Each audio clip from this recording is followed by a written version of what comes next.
In a massive twist and tail saga at OpenAI, Sam Altman has returned as the CEO within 5 days. OpenAI today said that it has reached an agreement to bring back Sam Altman as CEO and appoint new board members. This after nearly all of its employees threatened to quit over his surprise sacking. Reacting to the update, Microsoft CEO Satya Nadella said, who recently also, remember, welcomed Altman into his company, that they have discussed the matter and agreed that this is in fact a first essential step to build a more stable, well-informed and effective governance at OpenAI. Altman was fired by OpenAI's board on Friday following disagreements on how fast he is developing and monetizing artificial intelligence. He had been in negotiations with the company to return. That did not happen. The talks reached an impasse on Sunday.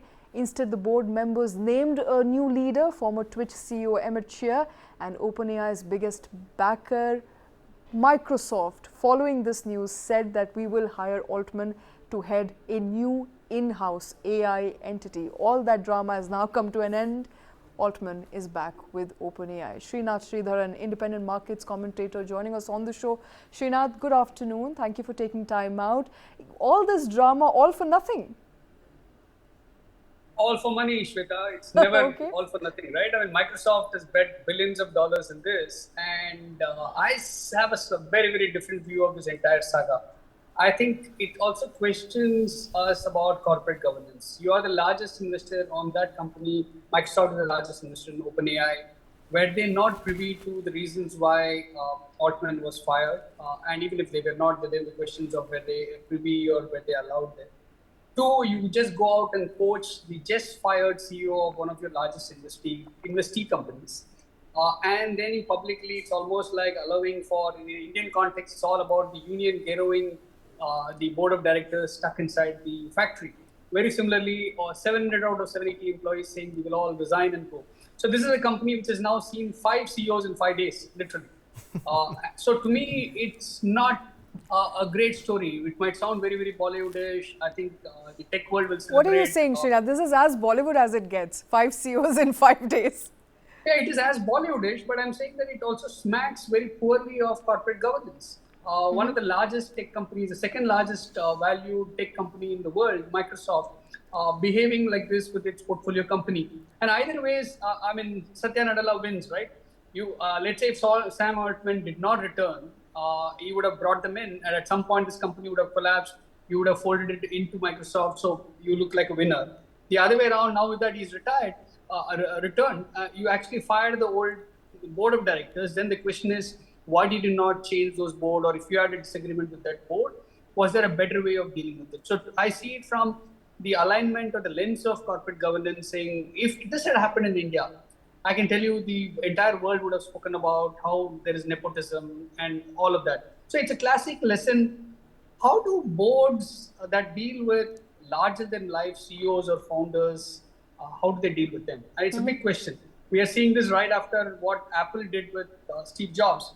And of course, the jury is out. The time will tell whether what Steve Jobs is to most of us today will Sam Altman be to AI 10 years down the line. I mean, we don't know. The tech world seems to think so, but from the business world, I think it's a big learning for me. For boards dealing with larger than life CEOs, how do you deal with firing them? So Srinath, one question really begs, and I really, yesterday we were pretty much ready to write the obituary of OpenAI, and we as much as called it closed for business AI. And today we are in the situation where Sam Altman is making a comeback. Now, one question that comes straight to mind is, with a 49% stake, with a $10 billion investment, why is Microsoft not on the board of OpenAI? And then, why is the board of OpenAI not accountable to its largest investor, Microsoft? So two questions, right? I mean, one, the spirit of corporate governance. It is not about if they are not on the board, it is their right. We don't know what the shareholder agreement speaks about, whether they will have a board seat or not. But the second question for sure is, was Microsoft ready to let go of its investment? That's a larger question. It's more an accounting question that they did. I'm very sure that a company like Microsoft would not go out and poach Sam Altman just after a couple of hours after he was being fired. especially if they had a non-poach agreement. So which means that you still have a shareholder agreement at that kind of valuation. A non-poach agreement, I think, will get nullified if the CEO is fired. Then what agreement are we talking about? So again, Kartik, they're fired for what reason? Was it for reasons of ethical reasons or business performance? I mean, there are various subclauses that they would have had. So I'm saying that Microsoft, with all its compliance engine, would have ticked all those boxes. But how does it look? I mean, it just says that your own, one of the largest entities, you did not pay attention to what was happening there. And suddenly, as if you're saving the world from the evil eyes on Sam Altman and you're saving him. So it's sudden, and this is why I'm saying that it's probably not right.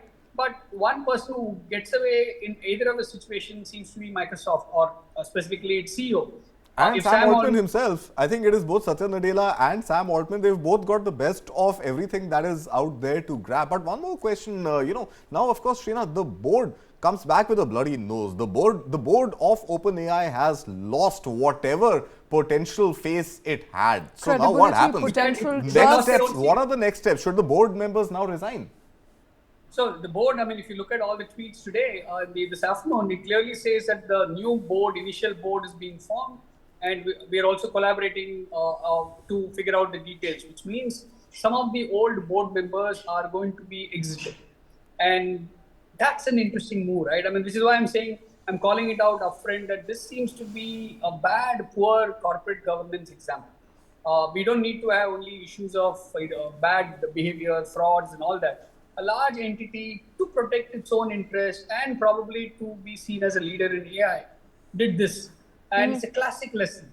And I wish somebody had backed Steve Jobs like this the first time that Vinny had a fight with his board. Okay. He did have pretty backing. Well, there was no Microsoft back then to back him up as an investor. Specifically, he took on Microsoft, right? He took on Microsoft. Absolutely. Srinath, where does this leave things for Satya Nadella? I think I went to Kartik with this one question at the beginning of this conversation. What happens to Satya Nadella? On one hand, he said, okay, fine, I'll hire you. Heads I win, tails you lose. I think it is as simple as that. For Satya Nadella, he's a winner either way. In this case, he wins both sides. He wins either ways. I think he smartly played this game.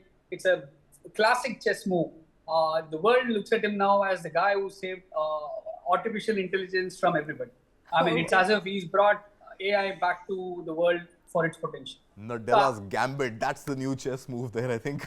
Absolutely. Well, Srinath, we don't know the Satyam behind Satya here. What's the Satya? What's the truth behind?